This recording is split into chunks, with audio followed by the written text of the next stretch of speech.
rappelé Sofiane, pour Galian comme pour tous nos clients, c'est la mise en place et la gestion de polices d'assurance du segment des lignes financières et notamment de polices d'assurance cyber pour permettre à nos clients d'être assurés contre les conséquences financières d'une attaque cyber. Alors, justement, avant de laisser ensuite la parole à Hubert et à Clément, et très rapidement, puisque comme l'a rappelé Sofiane, ce sujet a déjà été évoqué il y a quelques mois par l'un de mes collègues qui avait animé donc, un premier webinaire sur le sujet de l'assurance cyber. Je vais juste, pour planter le décor et vraiment de façon très, très rapide, rappeler sur le slide suivant, avant de parler d'assurance, bon, c'est juste un visuel, hein, parce que je pense que sur la partie gauche, vous aurez peut-être du mal à aller dans le détail, mais l'essentiel a été retranscrit de 1 à 14 sur ce slide. C'était juste rappeler, si besoin était, quelles sont les différentes conséquences d'une attaque cyber. On a beaucoup parlé donc de l'attaque des systèmes d'information, de la rançon, de la perte d'exploitation. J'ai simplement voulu rappeler, je ne vais pas rentrer dans le détail, mais encore une fois, c'est juste un visuel pour rappeler quels sont, c'est à peu près exhaustif, quels sont l'ensemble des conséquences d'une attaque cyber quand une société, quelle que soit sa taille, petite, grande, moyenne, française, internationale, quand une société fera l'objet, malheureusement, d'une attaque cyber. Donc, vous voyez qu'elles sont assez nombreuses et que finalement, quand on additionnera la somme de l'ensemble de ces coûts, ça constituera généralement un enjeu financier assez important, d'où l'intérêt de considérer la mise en place d'une assurance cyber pour transférer au marché d'assurance le financement de l'ensemble de ses conséquences. Sur le slide suivant, j'ai juste voulu rappeler, puisque bon, c'est un sujet qui est toujours sous discussion avec nos clients qui ne connaissent pas encore bien l'assurance cyber. Vous voyez sur la partie droite de ce schéma, donc la colonne verte, en gros par rapport à ces différents postes, donc type de couverture, l'ensemble des frais qui seraient à engager dans le cadre d'une attaque cyber. Vous voyez à travers ce visuel que la colonne verte cyber montre bien qu'aujourd'hui, par rapport à d'autres polices d'assurance qui sont plutôt, on va dire, en rose, donc ce qui n'est pas couvert, qui couvre justement colonne verte cyber, ce que va couvrir une police d'assurance cyber par rapport à d'autres polices d'assurance auxquelles on pourrait penser en se disant pourquoi souscrire une assurance cyber? Parce que je suis assuré par ailleurs avec des garanties fraude, kidnapping, rançon, responsabilité civile des mandataires sociaux, police de responsabilité, police de dommages. Donc pourquoi souscrire une assurance cyber quand je dispose déjà de nombreuses autres polices d'assurance? Mais comme vous le voyez ici, seule une police d'assurance cyber aura vocation à couvrir la quasi-totalité des conséquences financières d'une attaque cyber. Donc, sur le dernier point, voilà, j'ai juste rappelé ici le contenu vraiment de façon très schématique d'une assurance cyber en rappelant les 3 principaux volets d'une assurance cyber. Hein, c'est aujourd'hui ce que proposent les assureurs. Enfin, c'est le contenu d'une police d'assurance cyber telle que les assureurs du marché français et des marchés internationaux proposent à ce jour. Vous voyez qu'aujourd'hui, quand une société est visée par une attaque cyber, le premier volet qui sera impacté et déclenché, je laisserai ensuite mes collègues en discuter plus en détail. Donc, c'est le volet de la gestion de la crise, donc le volet de la police qui va intégrer l'ensemble des garanties qui ont vocation à accompagner une société dans le cadre de la gestion de la crise lorsque l'attaque cyber a débuté et qu'on doit justement la gérer pour faire en sorte qu'elle se termine au plus vite et au mieux. Et ensuite, nous aurons, si besoin est, mais bon, généralement le volet dommages, ce sera une évidence puisqu'il y aura des dommages à réparer, mais nous pourrons aller jusqu'au volet RC pour prendre en charge les éventuelles actions qui seraient introduites par un tiers, quel qu'il soit, et qui viserait donc la société visée par l'attaque cyber, parce que ce tiers considérera qu'il aura subi les conséquences d'une telle attaque. Donc, on va oublier pour l'instant les volets dommages et RC, puisque ce n'est absolument pas l'objet de ce webinaire. Donc, je vais laisser ensuite la parole à Hubert et à Clément, qui vont rentrer justement dans le détail de ce volet gestion de crise. Merci Guillaume, merci pour ces explications. Donc je reprends la main, donc Hubert Chenu. L'idée de cette partie là, ça va être de rentrer dans le concret et de vous expliquer en fait comment ça se passe lorsqu'on intervient en assistance. Bon, tout d'abord, quelques petits rappels sur 2-3 bonnes pratiques quand même, ça c'est toujours utile. lorsque vous subissez, enfin si jamais vous devriez subir un sinistre cyber et que vous êtes couvert par une assurance, voilà, on a noté 3 grands réflexes qui sont quand même très importants à garder en tête. Tout d'abord, prendre connaissance de votre police d'assurance, parce que c'est toujours le cas en fait. On se rend compte que c'est au moment du sinistre qu'on prend connaissance de sa police d'assurance. C'est lorsqu'on a un dégât des eaux qu'on regarde sa MRH. C'est lorsqu'on tombe malade qu'on regarde sa mutuelle. Dans le cyber, c'est un peu pareil. C'est souvent quand on subit un sinistre qu'on prend vraiment connaissance de sa police d'assurance. Donc, c'est important de prendre connaissance de sa police d'assurance, d'aller la regarder. Et notamment, au sein de cette police d'assurance, vous allez trouver un numéro de téléphone qui est le numéro de téléphone de votre assistance. C'est des gens qui sont là pour vous aider. Il faut les appeler, tout simplement. Il faut les appeler au plus vite, parce que le plus tôt vous les appelez, le mieux ce sera. Alors bien sûr, c'est toujours un peu compliqué parce que lorsqu'on fait face à un problème informatique, le premier réflexe, c'est d'essayer de le régler nous-mêmes. Et il faut arriver à qualifier que le problème est en dehors de notre domaine de compétences pour appeler à l'aide et demander, solliciter l'aide de l'assistance. Et un troisième point qui est très important, c'est contacter votre courtier, parce que c'est lui qui va vous accompagner dans vos démarches de déclaration de sinistre.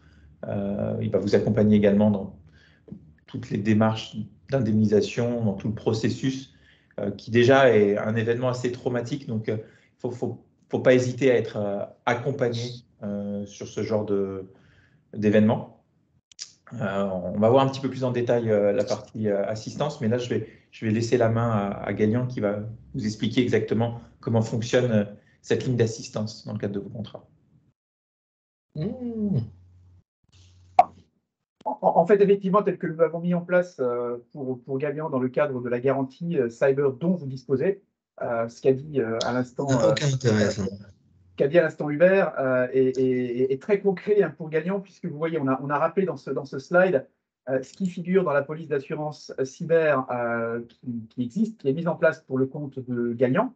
Voilà, le mode opératoire, ce qu'il convient de faire, qui vous pouvez joindre si demain vous étiez, votre agence, plusieurs agences visées par une attaque cyber au niveau de l'agence, au niveau de Galian, et avec une attaque qui se propagerait au niveau du réseau Galian. Voilà, donc c'est assez simple. Vous voyez que vous avez un accès à une ligne pour contacter donc les experts, disponibles 24 heures sur 24, 7 jours sur 7, puisque effectivement l'expérience, les crises commencent souvent, pas uniquement, mais souvent un vendredi ou un week-end, quand aussi nos clients et leurs experts informatiques ne sont pas ou plus disponibles pour des bonnes raisons. Donc si ça survient durant un week-end, les experts seront accessibles et mobilisables tous les jours et quelle que soit l'heure de la journée. Et ensuite, effectivement, lorsque le contact aura été établi, il conviendra donc d'en informer votre courtier, donc en l'occurrence WTW ex Gras Savoie, pour que nous puissions ensuite, je dirais, gérer le sujet à vos côtés, et notamment au titre de la police d'assurance cyber de Galian. Hop là. Merci. Donc, pour revenir donc dans la partie concrète de comment ça se passe, notre intervention.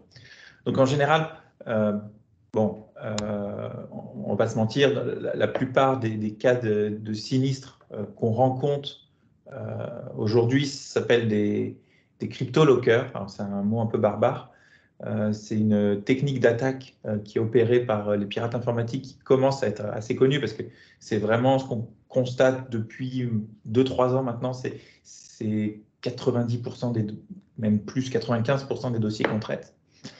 C'est une attaque qui consiste pour un pirate informatique à mettre un mot de passe sur vos ordinateurs, pour parler très simplement, et à vous faire payer une rançon. En fait, vous demandez de l'argent pour vous fournir le mot de passe afin que vous puissiez débloquer vos ordinateurs.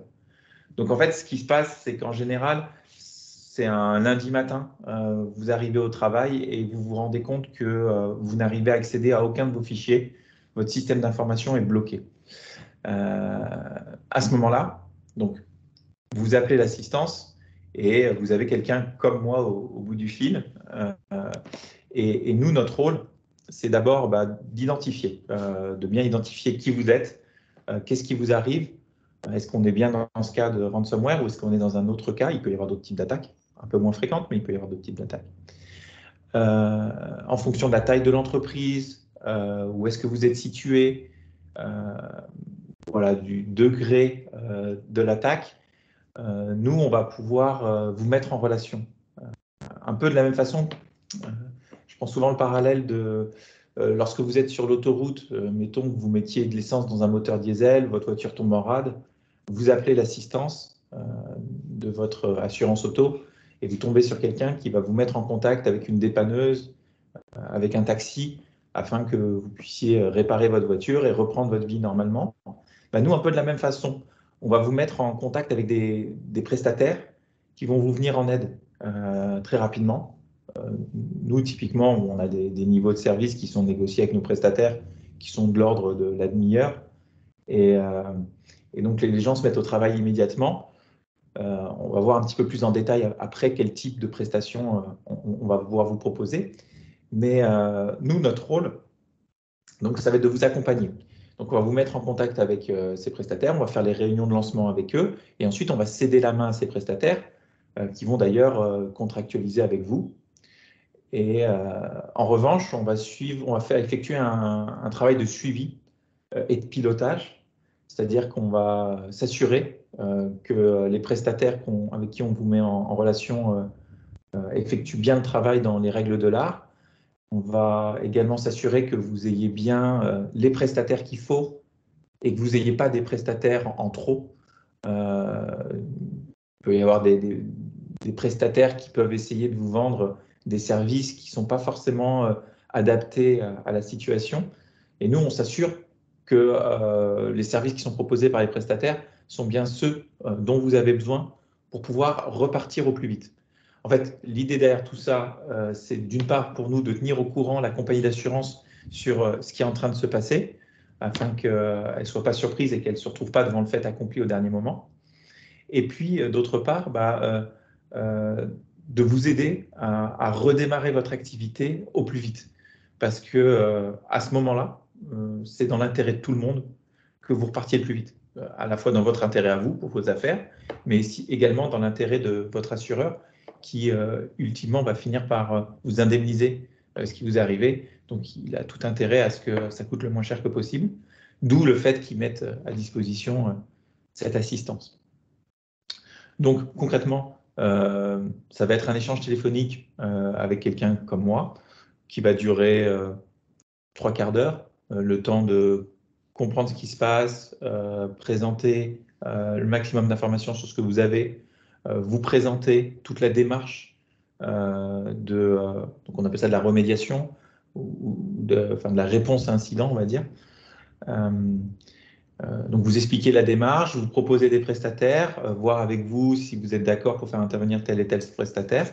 Et ensuite, donc moi, je vais contacter les prestataires, leur expliquer ce qui se passe, qualifier auprès d'eux ce qui est en train de se passer et lancer des réunions de lancement avec vous. Donc, en général, typiquement, si vous m'appelez un lundi matin à 10 h, le lundi à 11 h midi, on commence les premières réunions de lancement avec des prestataires. Alors, il va y avoir différents types de prestataires qui vont intervenir. Il va y avoir des prestataires techniques, des prestataires juridiques et des prestataires de communication.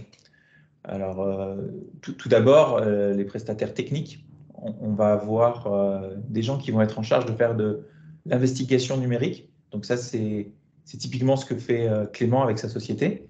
Il va vous détailler un peu plus en détail après un cas concret d'attaque qu'on a vu ensemble et vous expliquer également l'intérêt de sa démarche et comment il opère. Mais son but à lui, c'est de bien comprendre ce qui s'est passé. Ça va être utile pour plusieurs raisons.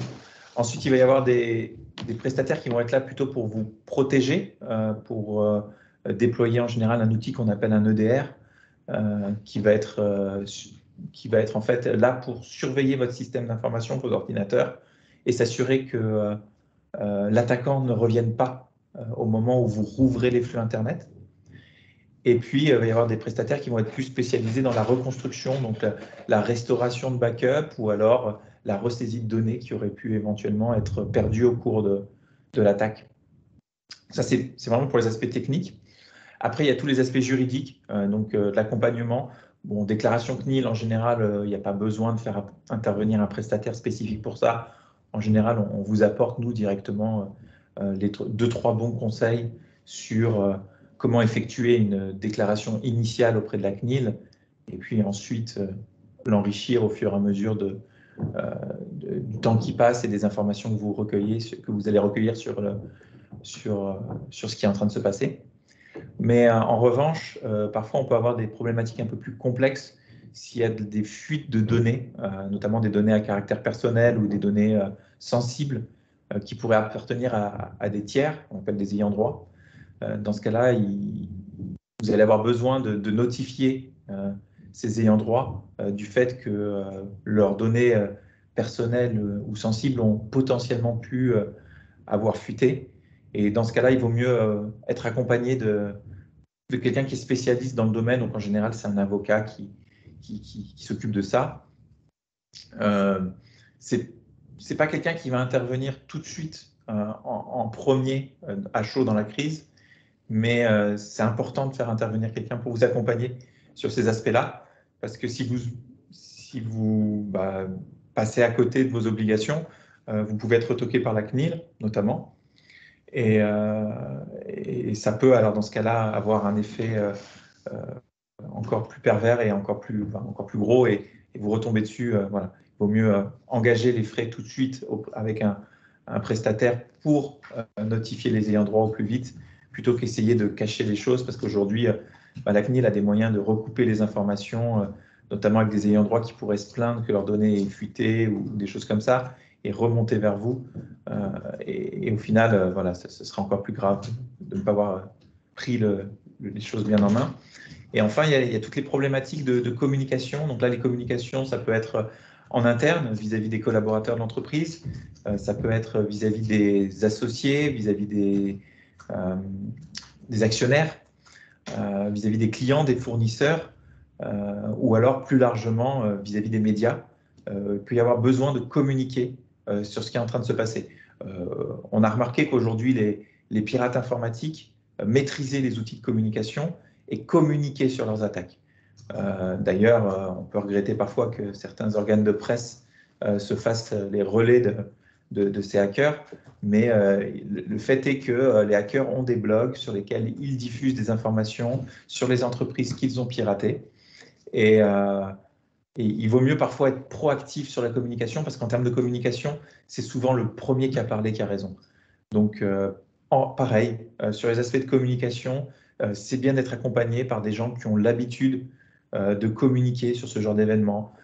Des exemples, parfois, voilà, j'ai eu des exemples avec des entreprises qui subissaient des attaques et ils ont tout de suite pris les devants en expliquant qu'ils n'étaient pas en train de subir une attaque, mais qu'ils étaient en train de repousser une attaque, qu'ils étaient en train de repousser un attaquant. Et dans ce cas, les éléments de communication habilement choisis peuvent retourner un peu la situation en leur faveur et peuvent un peu calmer les problématiques qu'on pourrait avoir vis-à-vis de clients et fournisseurs qui pourraient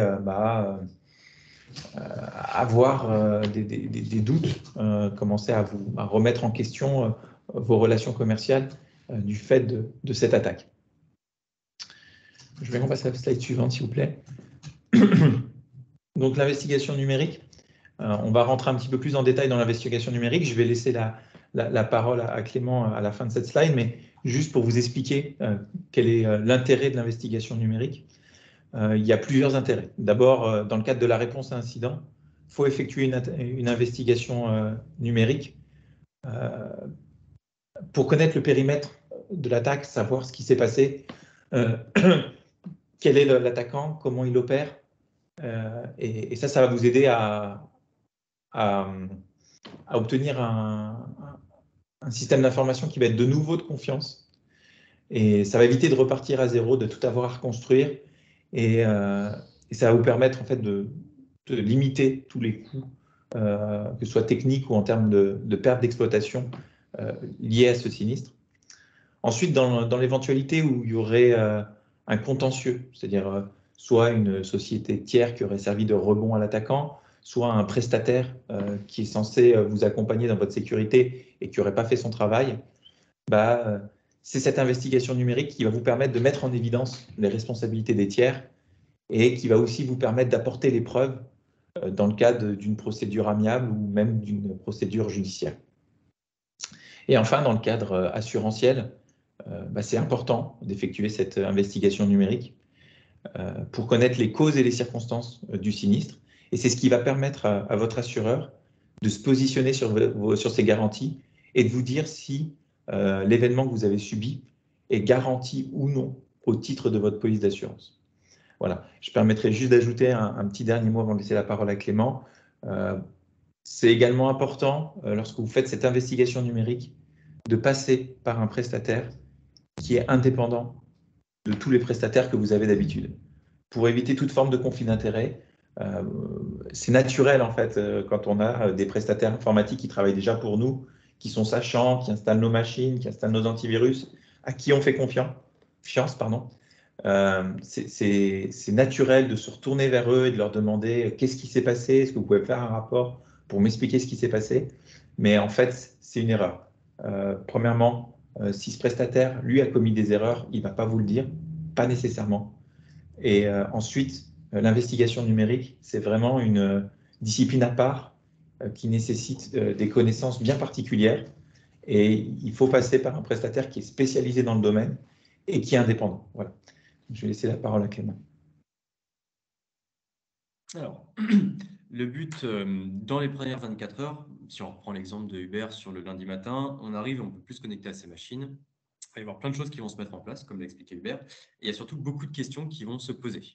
C'est qu'est-ce qui m'est arrivé? Pourquoi ça m'est arrivé? Qu'est-ce qui a fait que je n'ai plus accès à mes machines? S'il y a un attaquant, depuis combien de temps est-ce qu'il y a un attaquant dans les murs de mon entreprise? Et comment il est rentré? C'est un ensemble de questions qui sont naturelles de se poser. Et le but de l'investigation numérique, c'est de répondre à ces questions. Le but de répondre à ces questions-là, ça va avoir plusieurs intérêts qu'on va voir. Mais avant tout ça, il faut rappeler quelque chose. C'est-à-dire qu'un des premiers réflexes que nous, on voit sur nos investigations, c'est se dire « mais le virus, il n'a pas pu faire ça, le virus, il n'a pas été assez intelligent pour aller chercher mes sauvegardes, ce genre de choses ». Une attaque informatique, derrière, c'est un humain. L'attaquant, la personne qui vous a attaqué, c'est un humain. Ce n'est pas juste un programme. Le virus, c'est l'outil. Le virus, par exemple, qui fait le chiffrement, c'est l'outil final. Avant ça, on a un humain qui est motivé. Pour le cas, là où on parlait d'extorsion et de cybercriminalité, on parle d'un humain motivé par l'argent. Donc, quelqu'un qui sait, s'il arrive à mener son attaque à bien, va faire de l'argent. Donc, c'est quelqu'un, s'il doit prendre 3 jours de plus pour trouver vos sauvegardes et les supprimer, il va le faire. Donc, c'est quelqu'un qui va prendre le temps de comprendre votre système d'information, qui va chercher les systèmes de sauvegarde connectés pour les détruire. C'est-à-dire que si vous avez une machine qui s'appelle sauvegarde ou backup, l'attaquant, il sait comment ça marche, il va aller sur cette machine-là, il va regarder comment détruire les backups, ce genre de choses. Et parfois, ça va même jusqu'à chercher les informations sensibles, que ce soit pour les exfiltrer ou continuer son attaque. C'est-à-dire que nous, on a déjà vu des attaquants qui prennent le temps de lire la documentation faite par les administrateurs pour comprendre comment fonctionne le système d'information, qui va prendre le temps d'ouvrir des fichiers qui s'appellent motdepasse.txt ou motdepasse.excel pour trouver d'autres angles d'attaque. Donc, on est contre un humain qui a été motivé et qui a pris le temps et qui est intelligent. Et on n'est pas juste face à un virus qui s'est répandu tout seul et qui a fait son attaque. Ça, c'est juste un rappel sur contre qui on est et qu'est-ce qu'on essaye de comprendre. C'est la logique de cet humain et ce qu'il a effectué. Sur la slide suivante, on va vous donner un exemple d'attaque que l'on a déjà vu avec Uber et que nous, on voit assez souvent. On part sur un attaquant qui a donc un but, qui est faire de l'argent. Là, on est dans le cas du cybercrime. Il cherche sur Internet tous serveurs qui ne sont pas mis à jour et qui sont exposés sur Internet. Donc, tout serveur disponible sur Internet et qui a une mise à jour manquante. On peut par exemple avoir un serveur Windows à qui il manque une mise à jour ou des serveurs d'autres programmes, qui ne sont pas mis à jour. Et il en trouve un. Malheureusement, c'est le vôtre. Vous ne cherchez pas forcément à vous attaquer vous, mais votre serveur n'est pas mis à jour et sur Internet. Et voilà. Il le trouve et il arrive à en prendre le contrôle. Il arrive à en prendre le contrôle parce qu'il sait que telle version de tel serveur non mise à jour, il y a une attaque qu'on peut faire dessus et qui permet d'en prendre le contrôle. Et donc là, il arrive à rentrer chez vous. Il a pris le contrôle d'une première machine. Et là, c'est un humain, il est intelligent. Son but, c'est de faire le plus mal possible. Donc, il va prendre plusieurs axes. Il va faire une reconnaissance. Il va regarder l'ensemble des machines auxquelles il a accès. Dessus, il va peut-être identifier un serveur critique. Il va le noter. Il va se dire, il y a ce serveur critique-là qui est très central, qui peut être intéressant. Pareil, il va voir qu'il a accès à plusieurs partages de fichiers. Et il a un partage données clients. Potentiellement, le partage données clients va l'intéresser. Il va mettre tout ça dans une archive, un point zip, et il va le sortir. Il pourra vous dire, j'ai vos données clients, payez-moi. Il va aussi potentiellement trouver un autre partage qui est service informatique ou sécurité ou finance. C'est des mots que j'ai déjà vus. Et dans lequel il va trouver des mots de passe pour se connecter à d'autres machines.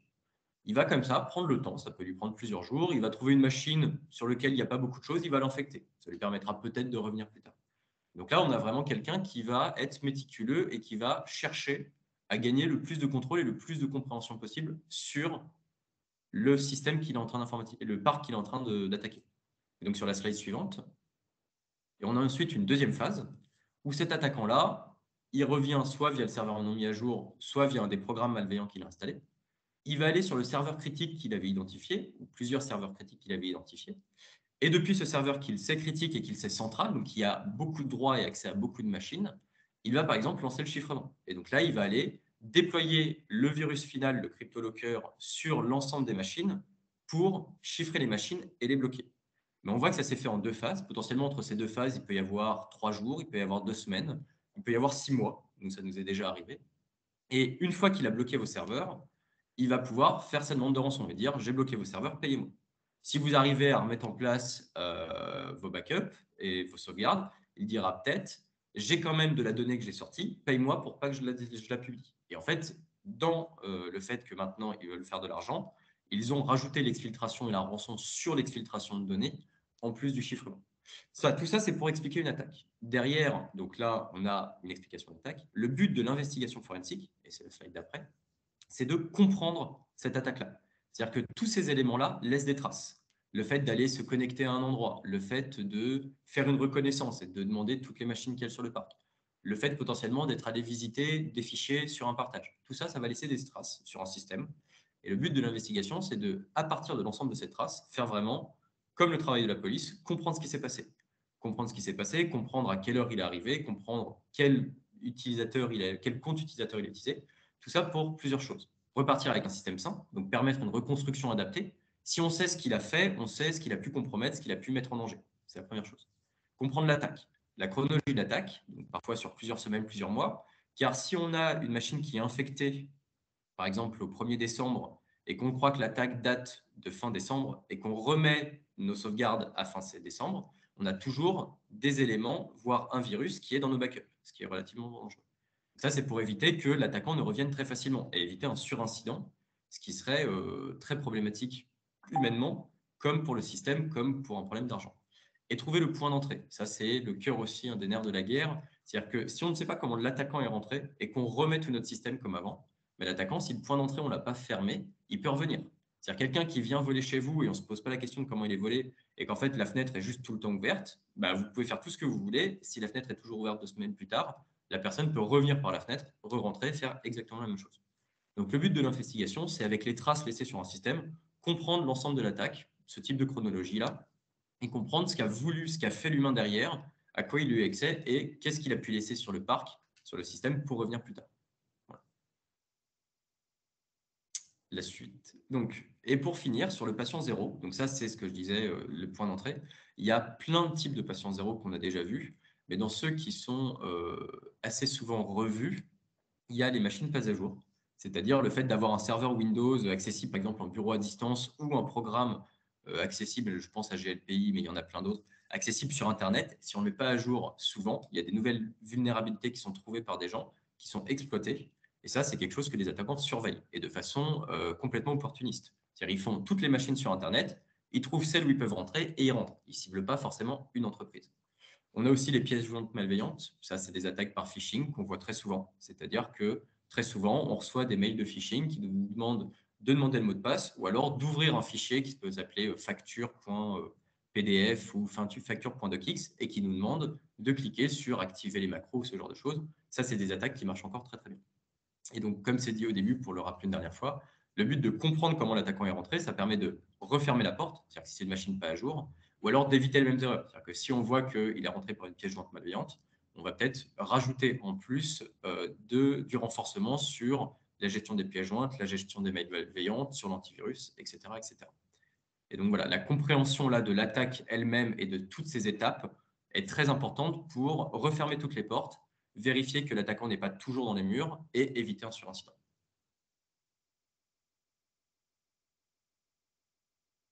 Merci, merci Hubert et merci Clément. On va rentrer dans la phase de conclusion de ce webinaire.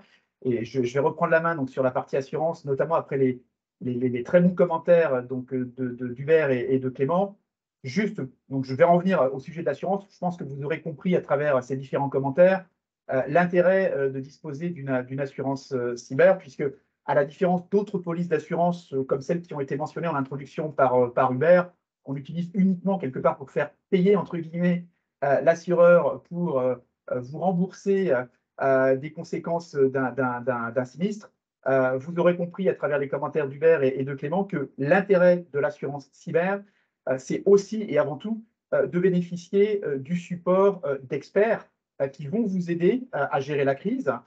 Et donc, cette intervention va générer des coûts qui seront pris en charge, remboursés par l'assureur, mais ce sera déjà de pouvoir accéder à des experts qui sont pleinement associés à l'assureur. Vous l'avez vu tout à l'heure, hein, j'en ai parlé, dans la police d'assurance, vous savez qui contacter en cas d'incident pour justement vous accompagner. Et là, on est vraiment dans la partie IT, dans la partie technique, on n'est pas vraiment dans la partie assurantielle, hein, puisqu'on fera appel à des experts reconnus qui ont vocation, encore une fois, à vous aider à tuer, entre guillemets, cette crise le plus rapidement possible pour en limiter les conséquences financières. Donc, c'est ce qui fait que l'assurance cyber est effectivement une assurance un peu atypique par rapport aux autres polices d'assurance qui ont fait l'un ou son principal intérêt.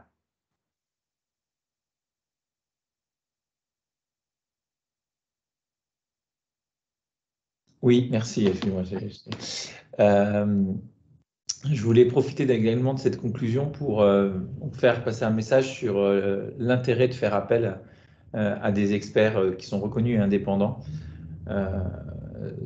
Bon, quand on subit une attaque, il y a plusieurs cas de figure. Soit on a un informaticien en interne au sein de l'entreprise, ou alors souvent on a un prestataire avec lequel on a l'habitude de travailler.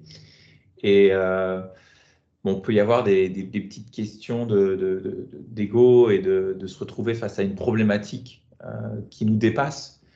Je pense que c'est très important de savoir mettre de côté ce genre de choses pour vraiment faire appel à l'aide à des gens dont c'est le métier. Pour illustrer, on a des cas de figure et ça nous arrive pas non plus hyper fréquemment, mais ça arrive de temps en temps que certaines personnes essayent de faire la réponse à un incident eux-mêmes en se disant bah, écoutez, j'ai un informaticien en interne, c'est son métier, c'est lui qui va gérer et il saura faire. Et souvent, la personne va faire des petites erreurs, comme parfois éteindre un ordinateur qui n'aurait pas dû être éteint, déconnecter une machine qui n'aurait pas dû être déconnectée et donner des informations à l'attaquant. Parce que comme disait Clément, et à très juste titre, en face, on a un attaquant humain, ce n'est pas un robot, on n'a pas affaire à un truc qui est complètement automatisé. Et si on lui donne l'information comme quoi on l'a repéré en déconnectant une machine, en éteignant une machine, en changeant un mot de passe, parfois on peut se retrouver à déclencher l'attaque de façon un peu par réaction en fait de la part de l'attaquant. Il va se mettre à chiffrer parce qu'il sait qu'il est repéré, donc à ce moment-là il accélère et il chiffre parce qu'il sait qu'il n'en a plus pour très longtemps, qu'on va le virer quoi qu'il arrive à un moment ou à un autre, donc il passe à l'attaque tout de suite. D'où l'intérêt de faire appel à des experts qui savent, eux, analyser la situation, comprennent les modes opératoires de ces attaquants et vous donnent les bons conseils sur les actions à mener pour éviter un surincident, pour éviter que les choses s'aggravent et pour vous permettre de vous sécuriser de la meilleure des façons.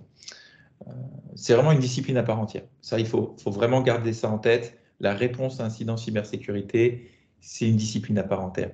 Et même si on est très bon soi-même en test d'intrusion, en audit, en informatique, vraiment répondre à un incident, faire face à un attaquant, un être malveillant qui veut vous chiffrer votre système d'information, c'est vraiment quelque chose à part. Ensuite, il y a la petite partie dont je vous ai parlé un peu plus tôt. Attention, passer par des experts indépendants pour éviter les conflits d'intérêts. Parce que quand il y a un dossier qui part en expertise pour le compte d'un assureur ou quand vous vous retrouvez dans un cas où vous allez chercher des responsabilités chez un tiers, bah, c'est très important d'avoir eu une investigation qui est faite par un acteur indépendant. C'est ce qui va faire la valeur du rapport. Et ayez conscience du fait que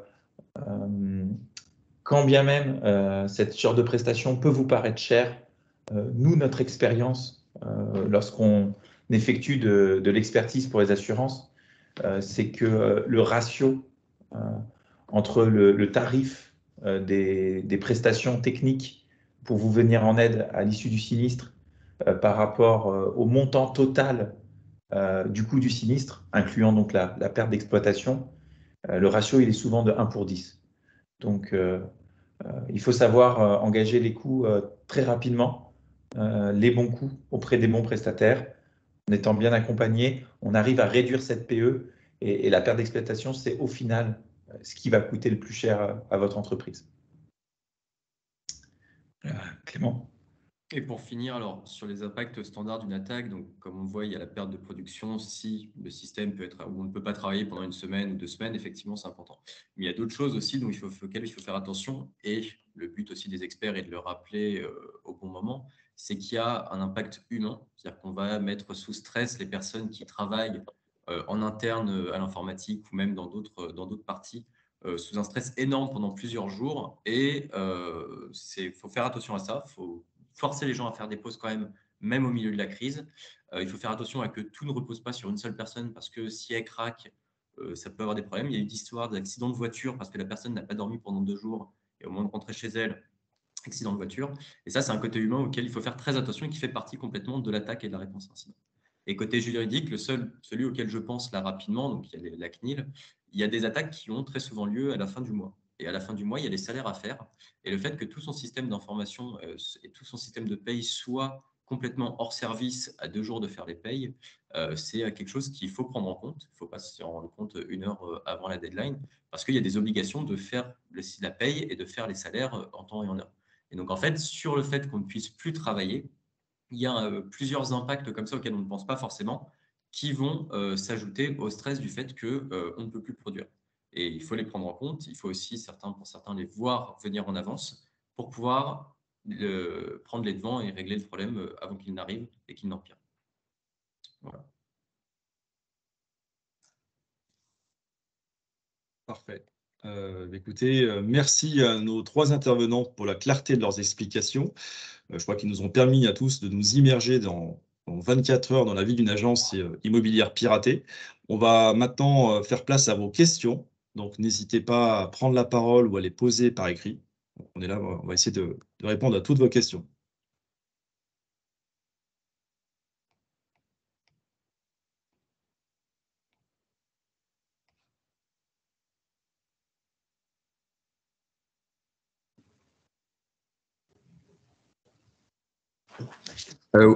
Oui, bonjour. Oui, bonjour. Bonjour, vous m'entendez? Oui, on s'entend très Oui. bien. Bonjour. Bonjour, Bruno Allemand, Talent Hermitage, cabinet allemand. Je voulais savoir ce que ça veut dire un serveur qui n'est pas à jour ou une machine qui ne serait pas à jour. Alors, par exemple, vous voyez vous utilisez Windows. Souvent, Windows vous dit de faire les mises à jour. On est d'accord? Oui, Ça, par exemple, c'est ce genre de choses. Faire ça.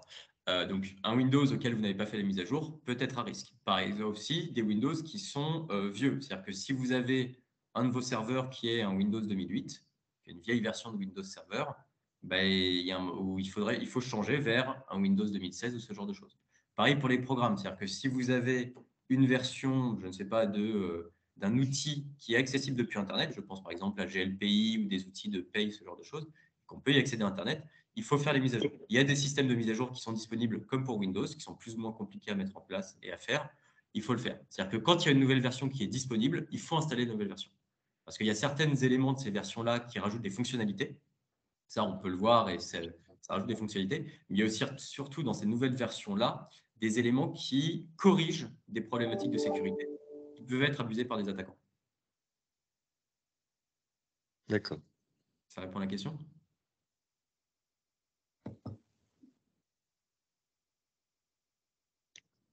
Chez Gallian, vous avez eu le cas récemment d'une agence immobilière attaquée?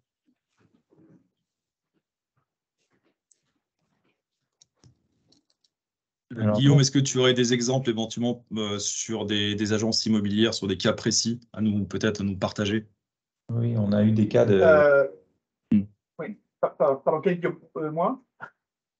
Celui qui veut, je vous en prie. Alors, rapidement, enfin non, chez WTW non, pas encore. On a malgré tout l'expérience de sinistres, d'attaques cyber subies par des clients d'autres secteurs d'activité. Après, c'est pas un client, et même si ça l'était, je n'en parlerai pas, mais je peux juste mentionner, je pense que vous avez vu l'attaque cyber dont a été victime, je crois, Adecco il y a quelques jours, enfin très récemment en tout cas. Bon, voilà, juste un exemple de société dans un secteur d'activité peut-être proche du vôtre qui a été visé par une attaque cyber. Donc, comme on le dit assez couramment, le risque zéro n'existe pas.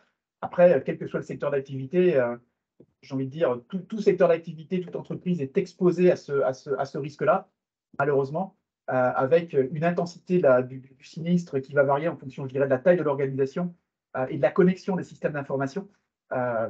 Et voilà ce que je peux dire à ce stade-là en réponse à cette question. Alors nous, plus particulièrement, on en traite chaque année des agences immobilières qui se font pirater. On est plus spécialisé chez CNC Expertise dans les sinistres majeurs, les gros sinistres. Donc, je ne vais pas pouvoir vous citer les noms parce que pour des raisons de confidentialité, mais vous doutez que je ne peux pas me permettre de le faire. Mais des réseaux à l'échelle nationale, on en a eu, notamment en 2021. En 2022, on a eu également des dossiers pour des agences qui ont subi des piratages informatiques. On a eu également des foncières, enfin, on a eu pas mal de choses qui pourraient s'assimiler à cela, qui ont également subi des attaques informatiques. Donc oui, non, c'est des cas qu'on voit. Alors, j'en aurais éventuellement quelques-uns à vous partager peut-être qui pourraient illustrer parfaitement un petit peu la vie dans une agence immobilière. Alors des cas qui reviennent assez régulièrement malgré tout, des piratages de boîtes mail qui ont été faits par le malfaiteur pour le coup, qui ont usurpé l'identité de clients en indiquant des changements de RIB. Hein, ça, c'est des choses qui arrivent assez régulièrement avec une sorte de piratage de la boîte mail en tout cas. On a eu aussi récemment, alors je ne vais pas citer le nom des agences, mais j'en ai quelques-unes effectivement assez précises, où l'escroc a envoyé un mail en se faisant passer par un propriétaire bailleur, pour le coup, toujours en indiquant un changement de RIB, et l'agence a procédé à un versement des loyers directement. Donc là, il y a effectivement une vraie usurpation d'identité, entre guillemets. Et c'est souvent des genres de choses, ça rappelle un peu ce que vous disiez tout à l'heure, en tout cas les trois intervenants disaient que souvent en fin de mois, avec également la partie de salaire, parce que j'ai un troisième cas qui est dans ce sujet-là, quelqu'un qui indique, qui se fait passer pour le gérant d'entreprise et qui va aussi se rapprocher de la secrétaire, en tout cas de l'assistante de direction, en indiquant qu'il faut absolument qu'elle puisse débloquer une certaine somme, alors souvent des sommes considérables, parce qu'il y a un vrai sujet, une vraie urgence, et parfois il peut arriver ce genre de choses. Alors d'autres exemples plus concrets, c'est effectivement des agences qui vont être complètement piratées, qui vont arriver le matin, qui n'ont accès à rien pour le coup, hein, qui n'ont plus la possibilité de pouvoir travailler, récupérer leurs données, effectivement. Donc c'est très très très compliqué. Donc pour celles qui ont une offre d'assurance, je dirais que c'est un tout petit peu plus simple parce qu'elle va avoir ce volet gestion de crise qu'on a pu voir lors de cet entretien. Mais pour celles qui n'ont pas de solution, effectivement, c'est assez compliqué. Et ce qu'on constate, effectivement, pour ceux qui ne sont pas accompagnés suffisamment par des professionnels, et on voit que c'est ô combien compliqué et pointu, en règle générale, les chances de voir fermer, en tout cas que les agences ferment la porte sont assez importantes, parce que se relever d'une perte d'exploitation pour lequel l'agence n'a pas la possibilité d'accéder à ces données, en tout cas, et pas de travailler, sont souvent assez importante pour l'agence, voire même dramatique, quoi, pour le coup. Juste, je me permets de rebondir sur ce que tu veux dire, Sofiane.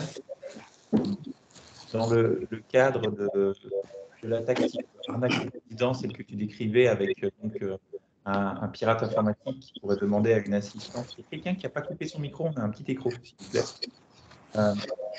Dans le cadre d'un attaquant donc, qui demanderait à l'assistante d'effectuer un virement sur le compte du pirate, faut faire attention, il n'y a pas nécessairement d'intrusion dans le système d'information pour mener ce genre d'attaque.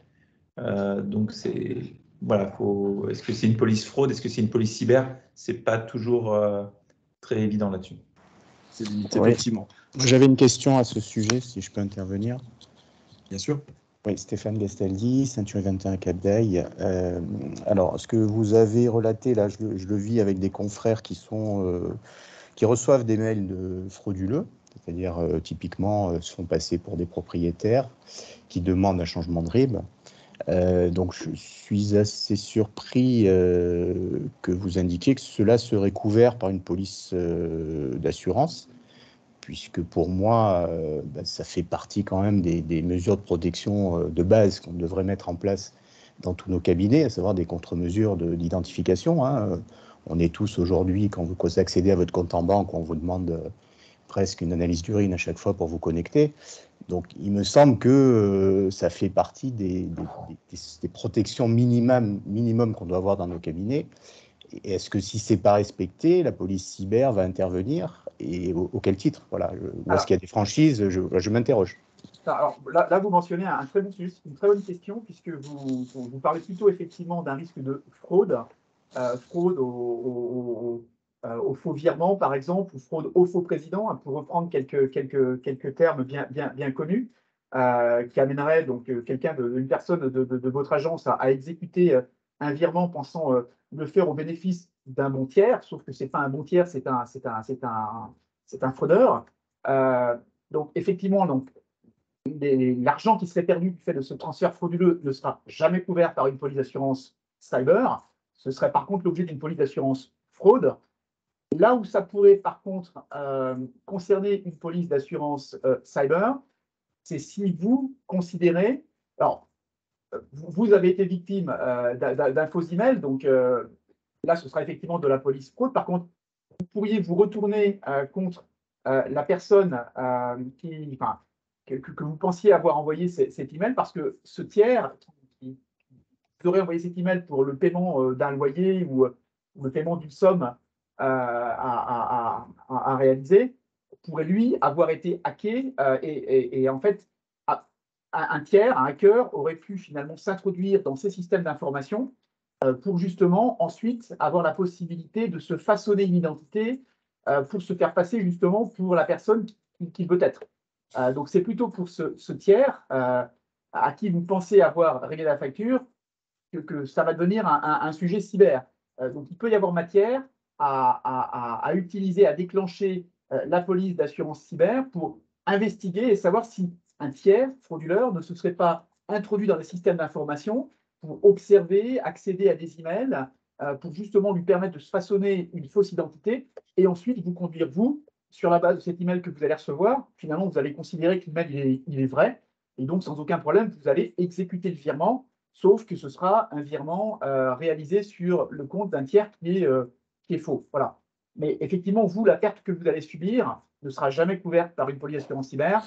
Ce serait couvert uniquement par une autre police d'assurance, donc une police d'assurance fraude, qui visera à vous rembourser de la somme que vous aurez perdue. Alors, je me permets de rebondir sur votre réponse. Une police d'assurance fraude, c'est quoi? Parce que moi, je connais la police d'assurance, je suis chez Gallian, donc RC professionnel, donc on a détournement de fonds par les salariés, qui est couvert au titre de la RC, ou de la garantie financière, je ne sais jamais, peu importe. On pourra en rediscuter, mais ce n'est pas du tout l'objet d'une police d'assurance RC. Là, on est vraiment sur une police de dommages. Alors après, il peut y avoir des particularités que je ne connais pas, mais d'une manière générale, une fraude, quand une société, quand un client va perdre des fonds dans le cadre d'un transfert d'argent frauduleux, seule aujourd'hui une police d'assurance fraude aura vocation à couvrir cette perte. Ok, mais d'où ma question. Moi, je suis client Galian, j'ai donc une RC pour toutes mes activités d'agent immobilier, y compris gestion locative. Je sais que vous proposez un cyber-risque, je suis sur votre site, mais je vois pas de proposition d'assurance fraude. Ou alors j'ai mal cherché, ou alors je ne suis pas informé, ce qui est possible. Donc, est-ce que c'est un risque qui est couvert? Par qui? Comment? Pourquoi? Je ne pourrais pas faire de commentaires sur, enfin, à ma connaissance, je ne pense pas qu'on ait mis en place ce type de garantie, qui n'est pas une garantie obligatoire comme la garantie d'assurance cyber. Donc, c'est sûr, on pourra rediscuter, je dirais, au-delà de ce séminaire, de ce webinaire, mais voilà, la seule chose que je puisse dire, c'est que les conséquences d'un transfert frauduleux ne seront pas couvertes par une police d'assurance cyber comme la police d'assurance cyber mise en place pour le compte de Galian. Alors, je crois qu'il y a des questions qui ont été posées également dans le fil de la conversation de la réunion. Donc, pour les reprendre, parce que je crois qu'il y a eu beaucoup d'échanges qui ont été faits. Donc,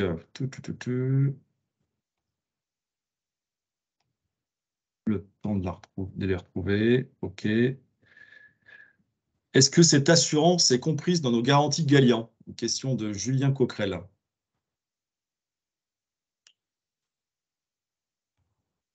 Alors, effectivement, donc Galian a négocié, en tout cas vous propose et met à disposition une offre d'assurance cybersécurité.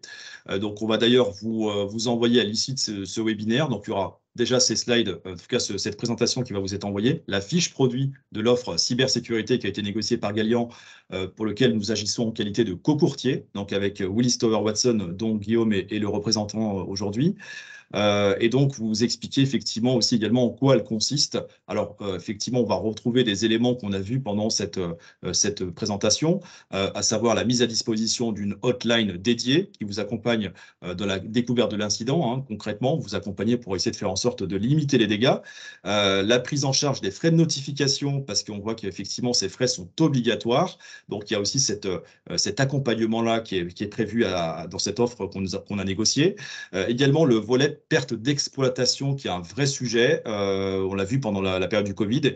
Et là, en l'occurrence, dans cette offre-là, le volet perte d'exploitation est indiqué noir sur blanc. Donc, l'idée, c'est de préserver également votre chiffre d'affaires et faire en sorte que ce soit le moins préjudiciable pour vous, agence immobilière. Tout ça avec, bien évidemment, un tarif forfaitaire, un tarif sur mesure qui est adapté, effectivement, selon vos besoins. Donc, on va vous envoyer à l'issue de cette réunion donc le formulaire de souscription qui va reprendre, qui va détailler les différentes formules et donc vous expliquer effectivement le volet souscription qui est relativement simple. Il suffit de nous renvoyer le questionnaire de souscription pour qu'on mette en place cette police d'assurance. Et donc, on vient vous accompagner directement pour effectivement vous expliquer, en tout cas vous donner tous les éléments pour que vous puissiez demain, si j'ai d'aventure, ce que je vous souhaite bien évidemment pas, s'il y avait un risque de cyberattaque, en tout cas une cyberattaque détectée, que vous puissiez avoir les bons réflexes rapidement.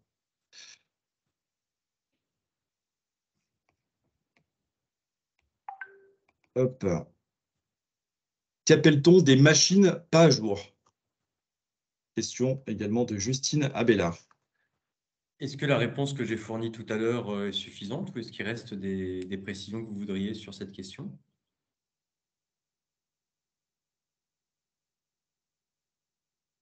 Je ne sais pas si vous m'entendez, Sonia Marquillet. Oui, on vous entend.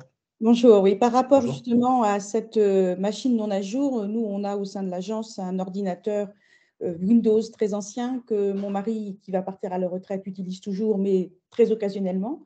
Est-ce que, même s'il va que sur des sites très spécifiques, est-ce qu'il aurait, est-ce qu'à cause de ça, on est sujet à ouvrir une porte justement pour une cyberattaque? Alors, Il en fait, peut-être une fois, il se connecte peut-être une fois tous les 15 jours sur cet ordinateur. je ne peux pas répondre en ne connaissant pas votre système, mais ça rajoute un risque. Ça rajoute un risque à plusieurs choses. C'est-à-dire que, par exemple, nous, dans les cas qu'on a déjà vus, il y avait juste un Windows qui servait à aller sur Internet qui n'était pas à jour, mais la Freebox qui était devant était mal configurée et on pouvait l'atteindre depuis Internet. Et donc là, ça crée un risque parce que n'importe qui pouvait aller envoyer des messages à ce Windows-là pas à jour et ça a permis à un attaquant de rentrer et de chiffrer un parc de plus de 5000 machines.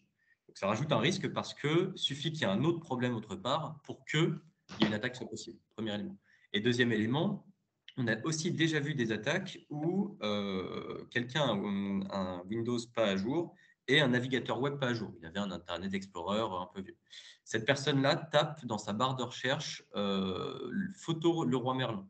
Et le premier site sur Google n'est pas Leroy Merlin, mais un site d'attaquant. Et quand il clique sur ça, c'est un site malveillant qui lui envoie une attaque qui marche sur un Windows pas à jour et sur un navigateur pas à jour. Et c'est comme ça que l'attaquant rentre. Donc en fait, le fait d'avoir des systèmes comme ça pas à jour augmente le risque. Et il suffit derrière d'une mauvaise manipulation en trop ou d'un autre élément qui augmente le risque pour avoir une attaque qui fonctionne. Et le coup de vraiment, je me connecte à Internet et je vais sur le site qu'il ne faut pas parce que je n'ai pas fait ma recherche Google comme il fallait, je suis allé sur le mauvais site. Et oui, il y a un risque qui a augmenté à cause de ça seulement. Je vous remercie. Et si je peux me permettre de compléter ce que dit Clément, en expertise, on travaille pour plusieurs assureurs et on sait que sur des contrats, excusez-moi, on sait que sur des contrats qui peuvent couvrir des entreprises plutôt de taille moyenne, voire petites entreprises, souvent il y a des conditions d'éligibilité à la police d'assurance. Et le fait d'avoir une machine qui n'est pas à jour au sein du parc informatique, ça peut être une condition d'exclusion. Et vous pouvez vous retrouver en cas de sinistre à vous voir refuser vos garanties parce que justement vous avez cette machine qui n'est pas à jour. Donc faites bien attention quand vous souscrivez une assurance cyber à ce que vous respectiez votre part du contrat d'un point de vue cybersécurité parce que voilà, c'est un peu comme de l'assurance vol, j'ai envie de dire. C'est-à-dire que quand vous assurez contre le vol, si vous verrouillez pas vos serrures, si votre serrure n'est pas fermée à clé, je pense que votre multirisque habitation, elle couvrira pas le vol chez vous si vous n'avez pas fermé à clé au moment de partir de chez vous. Et c'est un peu la même chose. Même si vous fermez à clé tous les jours, si vous fermez pas à clé le jour où vous faites cambrioler, vous risquez de vous voir refuser vos garanties. Donc voilà, d'un point de vue sécurité, je pense que Clément a été très clair. C'est vraiment dangereux d'avoir un ordinateur qui n'est pas à jour, même si on l'utilise que très peu. C'est vraiment dangereux. D'un point de vue assurance, ça peut aussi vous jouer des tours. Quand on dit pas à jour, c'est vrai que, pour ma part, en tout cas je parle en mon nom, c'est vrai que parfois, techniquement parlant, ça peut être un peu complexe de comprendre c'est quoi finalement. C'est la mise à jour de quoi? De tous les équipements qui sont connectés. C'est quoi? C'est les PC, les tablettes, les téléphones. Faire en sorte que ça puisse corriger les failles de sécurité, en résumant éventuellement ton propos. C'est bien ça, pour le coup. La mise à jour des logiciels, des différents éléments techniques de l'agence, en tout cas tout ce qui est la partie IT, pour le coup, c'est ça? C'est ça, en fait, il y a ce que dit Clément, donc il y a plusieurs aspects. Il y a d'abord le système d'exploitation, donc le logiciel qui permet de faire fonctionner le matériel. Donc c'est Windows, c'est macOS sur les équipements Apple. Donc ça, il faut faire les mises à jour fournies par l'éditeur, mais ça c'est plus ou moins automatique. Aujourd'hui, il n'y a plus trop de... Enfin, tant qu'on fait les mises à jour automatiques, il n'y a pas trop de soucis là-dessus, c'est assez simple. Veillez quand même à ce que vous n'ayez pas des versions de Windows qui soient obsolètes, mais je pense qu'aujourd'hui, Windows vous alerte lorsque le système d'exploitation ne peut plus faire les mises à jour parce qu'il est obsolète. Et puis à côté de ça, il y a les logiciels que vous pouvez utiliser sur vos ordinateurs qu'il faut faire les mises à jour lorsque l'éditeur vous le demande. Bien sûr. Alors, je crois qu'on a un tout petit peu dépassé le temps imparti de notre webinaire, même si c'est très intéressant. Très probablement qu'on va reproduire effectivement ce sujet-là. C'est le 3e webinaire, mais je pense que c'est un vrai sujet, donc probablement qu'on en fera encore de nouveau sur cette thématique-là. Juste avant de clôturer, vous partagez également les éléments, parce qu'on a cité tout à l'heure les exemples concrets qui pourraient y arriver sur la partie de l'agence immobilière. Alors, on retrouve quelques éléments que j'ai cités tout à l'heure, effectivement, et je pense que c'est des choses que je vais aussi demander à ce qu'on puisse vous envoyer sur les différentes activités qui sont les vôtres, sur la transaction, sur la gestion, sur le syndic. Bien évidemment, s'il y a lieu de rentrer dans le détail, si vous avez des questions qui reviennent après coup, ne pas hésiter également à revenir vers nous. Donc, je vais aussi demander à Servan de repartager, si tu veux bien, Servan, la dernière slide avec l'ensemble des commerciaux qui sont effectivement répartis sur tout le territoire pour être auprès de vous. L'idée, effectivement, c'est aussi de venir en cabinet et de me faire en sorte de faire une mise en situation, enfin, en tout cas, une mise au point, en tout cas, de votre solution, en tout cas, au niveau de la partie cybersécurité, faire adapter cette offre à vos besoins, bien entendu, en termes de couverture, en termes de tarifs. Donc, Servan, je ne sais pas si tu m'entends toujours, si tu peux juste partager la slide. Je vais le faire, je pense. Hop, tac. Il doit avoir peut-être un problème de connexion. Hop, on va y arriver. Et je vous présente ça tout de suite. Donc, l'idée, c'est effectivement d'avoir pour chacun d'entre vous un interlocuteur dédié, un interlocuteur commercial dédié. Donc, vous voyez, différents secteurs qui sont répartis sur trois régions, hein, principalement la région Nord, la région Sud, la région Île-de-France. Je pense que la plupart d'entre vous connaissez déjà un peu vos interlocuteurs dédiés. Il y a ici également une partie centre de relations clients qui sont aussi là également pour vous accompagner. Donc, on voit quand même une vingtaine de personnes qui sont à votre disposition pour répondre à toutes vos questions et en tout cas à vos besoins d'assurance. On va vous envoyer cette présentation à l'issue de cette réunion, comme je vous l'ai évoqué tout à l'heure, avec tous les éléments également, fiches produits, avec quelques exemples précis de sinistres qui peut arriver effectivement, en vous expliquant également la couverture d'assurance qui peut être mise en place par le biais de l'offre cybersécurité de Galian. Et donc voilà, écoutez, il ne me reste plus qu'à vous remercier pour votre participation, pour le temps que vous avez pris pour effectivement vous joindre à nous pour ce webinaire. J'espère en tout cas que tous ces éléments, en tout cas tout ce qu'on a pu se dire, a pu vous aider dans l'interprétation de cette assurance qui est complexe, mais en tout cas qui est ô combien importante pour la vie de vos entreprises. Je vous souhaite une très bonne journée et je vous dis à bientôt. Au revoir. Merci, au revoir. Au revoir. Merci, au revoir. Merci, au revoir. Merci, au revoir. Merci, au revoir. Au revoir.